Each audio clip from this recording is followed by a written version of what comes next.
Belajar mengenal hewan laut. Gurita, bahasa Inggrisnya octopus.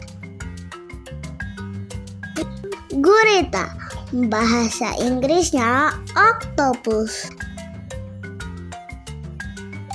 Gurita bersembunyi di dalam tempat perlindungannya di gua atau ceruk berbatu. Pada malam hari, gurita akan mencari makan. Gurita menutup dan mengembangkan tentakelnya untuk maju seperti sebuah payung. Kepiting, bahasa Inggrisnya crab. Kepiting, bahasa Inggrisnya crab. Kepiting memiliki gigi di dalam perut untuk mencerna makanan yang keras. Cangkang keras kepiting terbuat dari kitin yang merupakan komponen penyokong dan pelindung yang kuat. Ikan pari, bahasa Inggrisnya stingray. Ikan pari, bahasa Inggrisnya stingray. Ikan pari bisa berburu tanpa menggunakan matanya, melainkan menggunakan sensor elektro sebagai insting. Bentuk ikan pari tidak seperti ikan pada umumnya, tapi justru mirip seperti bentuk pesawat. Bintang laut, bahasa Inggrisnya starfish. Bintang laut, bahasa Inggrisnya starfish. Memiliki lengan, mata, dan ratusan kaki, nyatanya bintang laut tidak memiliki otak, bahkan juga tidak memiliki darah. Lantas, bagaimana mereka bisa hidup? Meski tidak mempunyai darah, namun bintang laut mempompa air laut ke seluruh tubuhnya sebagai pengganti darah. Air laut yang mengandung banyak nutrisi membuat organ tubuh bintang laut dapat berfungsi dengan baik. Dan meski tidak memiliki otak, tidak berarti mereka hewan yang bodoh ya.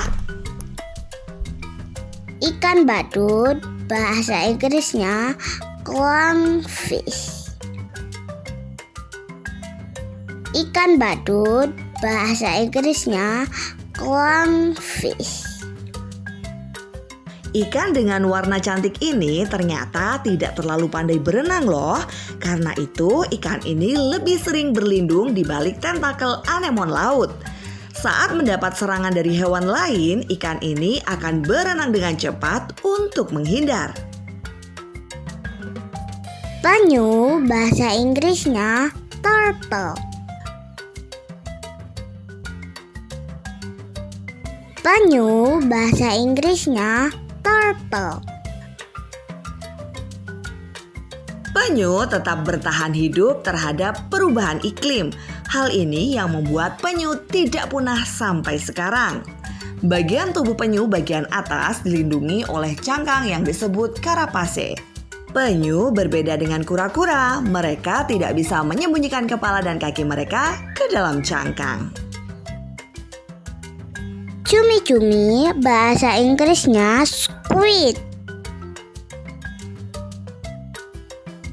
Cumi-cumi, bahasa Inggrisnya squid.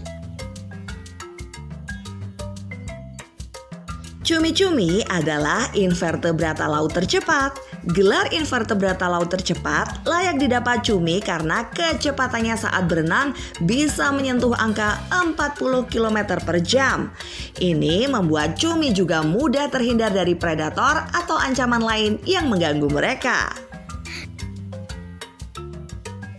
Lumba-lumba, bahasa Inggrisnya dolphin.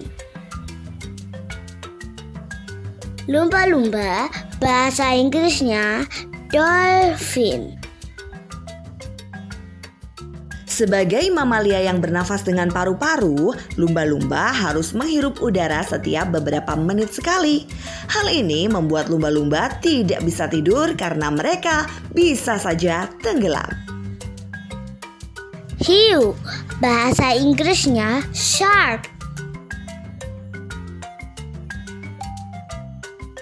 Hiu, bahasa Inggrisnya shark. Semua hiu ternyata memiliki indera keenam yang membantu mereka mencari mangsa. Indera keenam yang dimaksud ditemukan di moncong hiu dan dapat merasakan aliran listrik yang dipancarkan oleh hewan di perairan sekitarnya.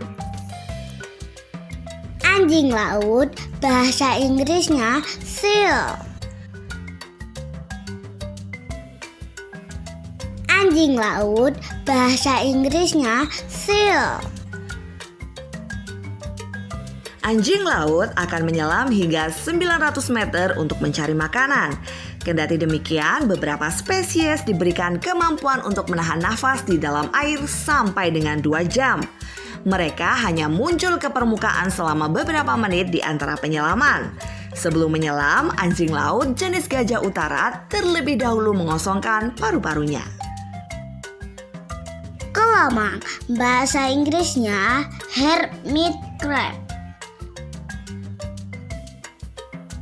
Kelamang, bahasa Inggrisnya hermit crab. Kelomang adalah hewan yang akan selalu berganti cangkang saat tubuhnya bertambah besar. Saat mulai tumbuh, kelomang akan mencari cangkang baru untuk mengganti cangkang lamanya. Cangkang yang digunakan kelomang ini berguna melindungi abdomen atau perut serta menjaga tubuh agar tetap lembab. Paus, bahasa Inggrisnya whale. Paus, bahasa Inggrisnya whale. Paus adalah salah satu jenis hewan terbesar di dunia yang menguasai wilayah lautan. Hewan ini kerap disebut sebagai ikan, padahal nyatanya bukan karena paus tidak bisa bernafas di dalam air. Paus mampu mendengar hingga ratusan kilometer di bawah air. Udang laut, bahasa Inggrisnya lobster. Udang laut, bahasa Inggrisnya lobster. Lobster memiliki 2 perut. Satu terletak di bagian yang kita anggap sebagai kepala lobster, tepatnya di belakang matanya. Perut ini berisi gigi yang digunakan untuk menghancurkan makanan. Setelah dihancurkan cukup baik, makanan akan disalurkan ke perut lain. Kerang, bahasa Inggrisnya shell. Kerang, bahasa Inggrisnya shell. Kerang merupakan hewan tingkat rendah. Sehari-harinya kerang lebih banyak diam di dalam cangkang. Kerang memang bukan hewan yang bisa bergerak aktif. Untuk bergerak, kerang menggunakan semacam kaki yang berbentuk organ pipih yang berada di dalam cangkang. Saat hendak digunakan, kaki ini keluar dari cangkang yang membuka tutup dengan mengejut. Kerang bergerak dengan cara mendorong pasir tempatnya berpijak sehingga mereka bisa berpindah. Ubur-ubur, bahasa Inggrisnya jellyfish. Ubur-ubur biasanya dikenal tidak agresif, namun hewan laut ini bisa menyengat yang memungkinkan mereka untuk mempertahankan diri dari predator. Salah satu keunikan ubur-ubur adalah tidak memiliki tulang, otak, atau sebagian besar organ lainnya. Menariknya lagi, tubuh mereka sebagian besar terdiri dari air. Kuda laut, bahasa Inggrisnya seahorse. Kuda laut bisa dibilang salah satu ovivipar unik karena kuda laut lahir dari telur yang diinkubasi di dalam kuda laut jantan. Selama pembuahan, kuda laut betina mentransfer telur ke jantan dan menampungnya di dalam kantong selama periode perkembangan dan telur ditetaskan. Terima kasih sudah nonton. Yang belum subscribe, jangan lupa untuk subscribe ya supaya nggak ketinggalan video-video selanjutnya. Bye-bye!